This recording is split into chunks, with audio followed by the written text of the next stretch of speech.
Tengan ustedes muy buenas tardes. Aquí estamos nuevamente transmitiendo desde Manantiales de Piedad.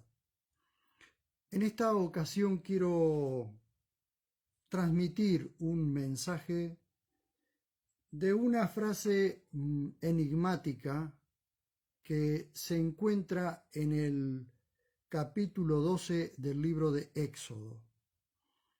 Esta frase enigmática dice entre las dos tardes. Esta enigmática frase se encuentra en Éxodo capítulo 12, verso 6, donde nos dice: y habiendo sido guardado hasta el 14 de este mes, el pleno de la congregación de los hijos de Israel lo degollará entre las dos tardes. Esto es lo que dice el texto. Se encuentra dentro del capítulo 12, donde se relata la liberación, es decir, la Pascua o el Pesaj, que significa pasar por alto, o la liberación, la noche de la liberación, la tarde, noche de la liberación de Israel. Y esta enigmática frase solo puede explicarse cuando vamos al nuevo pacto. Pero antes, veamos el contexto de este relato. El capítulo 12 de Éxodo nos habla del Pesaj, comúnmente llamado Pascua, el tiempo de la liberación de Israel y salida de Egipto. No hablaré de la Pascua en sí, sino del significado de esta frase. El relato cuenta cuenta que el cordero debía ser degollado entre las dos tardes.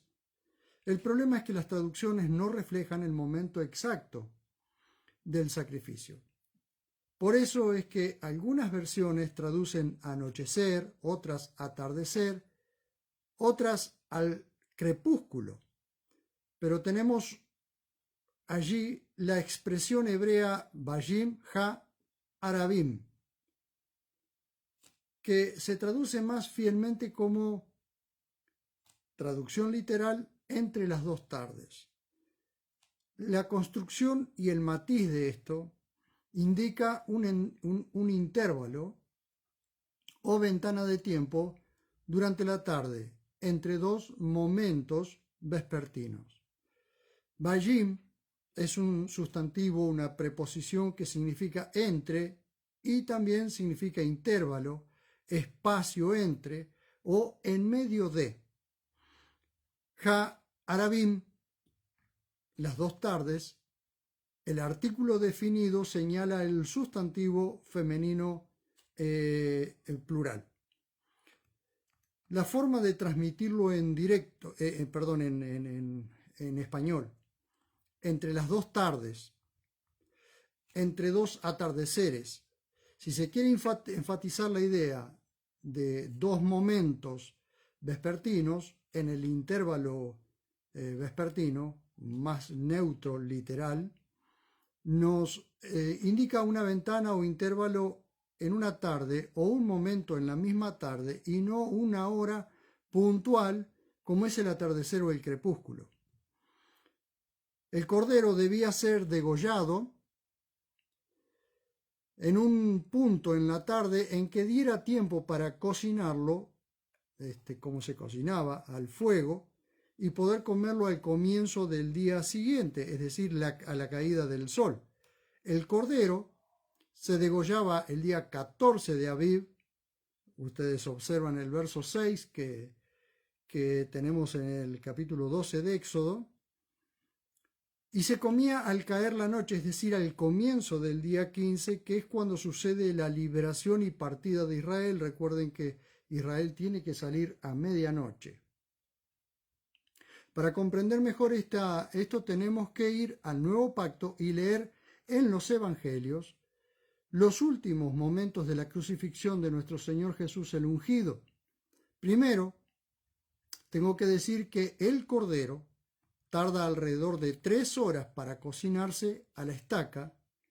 Nosotros aquí en Argentina lo llamamos cordero al asador, que consiste precisamente en un elemento hecho de hierro vertical cruzado por uno horizontal que tiene forma de cruz. el Cordero queda como crucificado.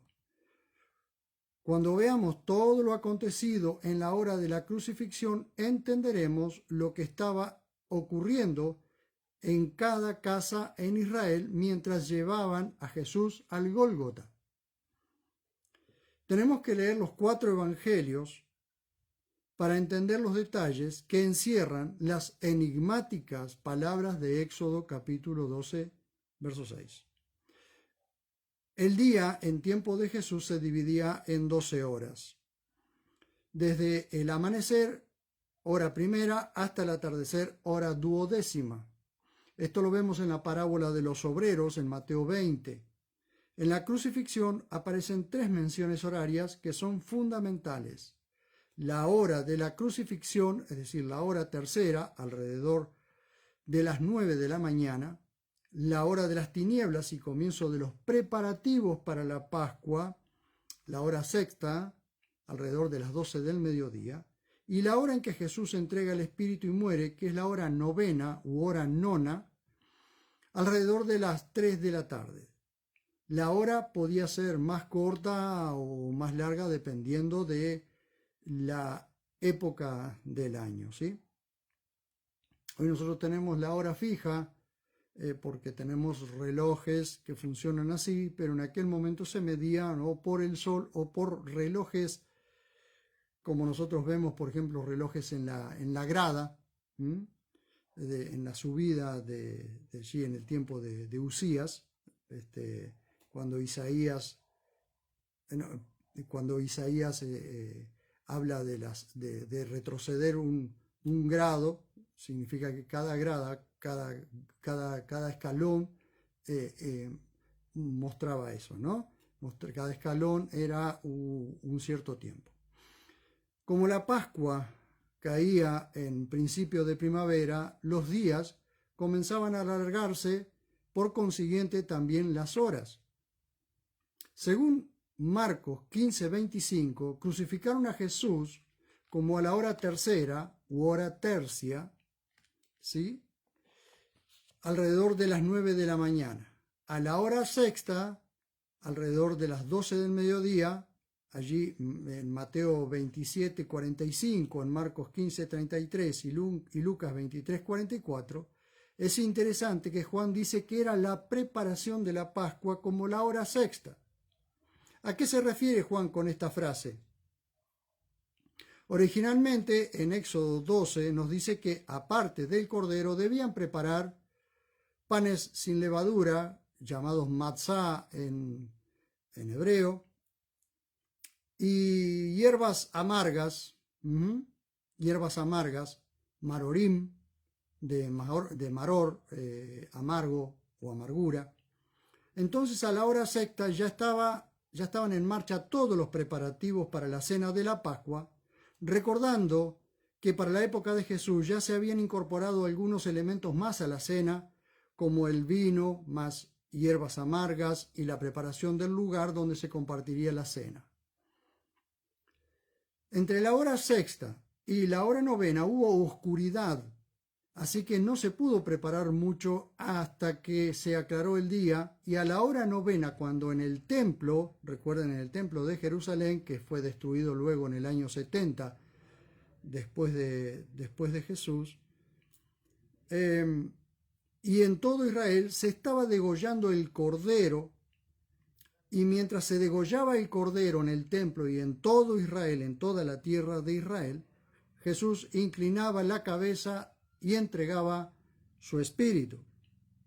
Dijimos que el cordero tarda alrededor de 3 horas en cocinarse, tal vez un poquito más o un poquito menos, pero alrededor de 3 horas.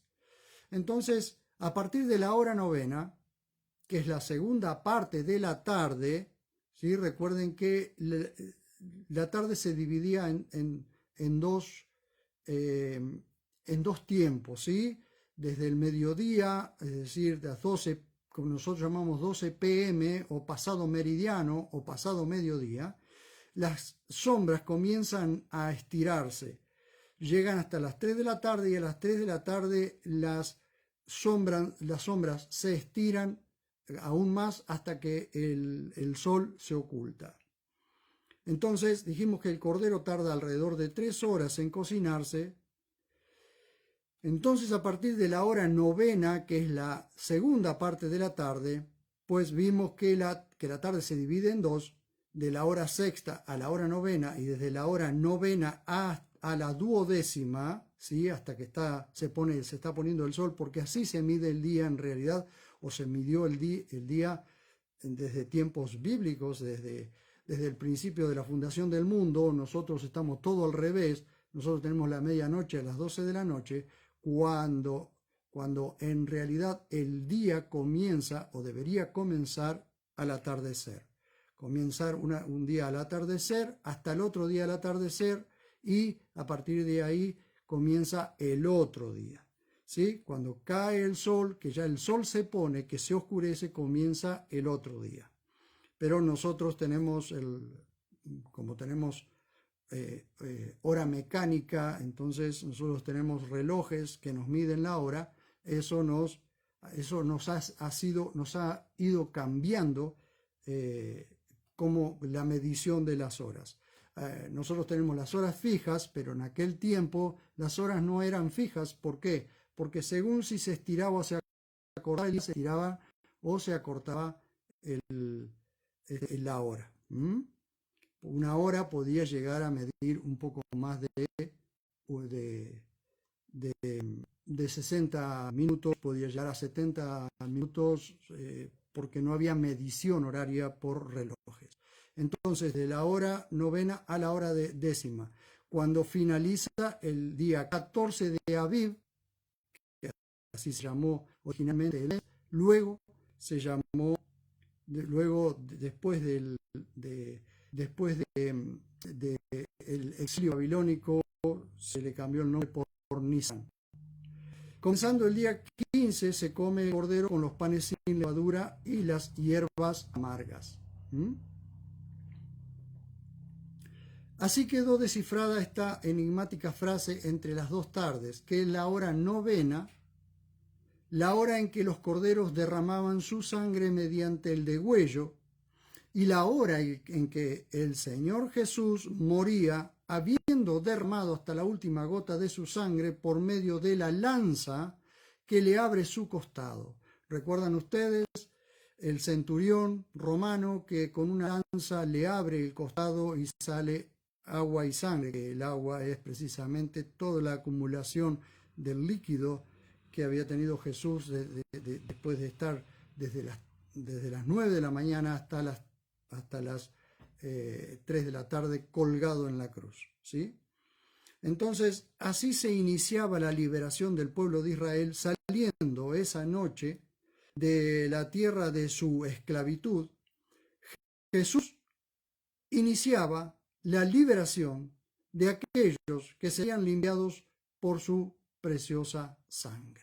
Y así queda descifrada esta maravillosa frase entre las dos tardes, la cual significa que desde las 12 del mediodía, desde las 12 del mediodía hasta las 3 de la tarde era la primera parte de la tarde. A las 3 de la tarde, es decir, a la hora novena, muere el Señor Jesús, entrega su espíritu y muere el Señor Jesús en la cruz.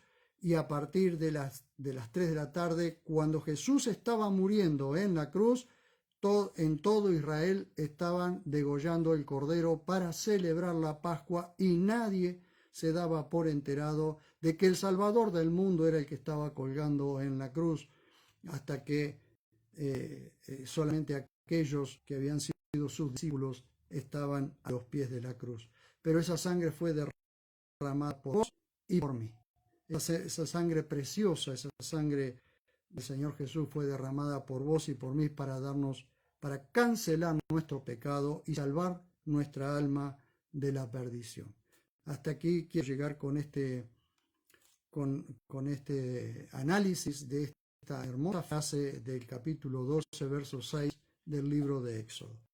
Y quiero terminar con una oración por todos aquellos que pueden escuchar estas palabras y aquellos que quieren acercarse a Jesús con un corazón humillado y recibir su salvación y la limpieza de sus pecados por medio de esa preciosa sangre que fue derramada en la cruz del Calvario. Señor, estoy ante tu dulce presencia, agradecido por tu amor y tu misericordia.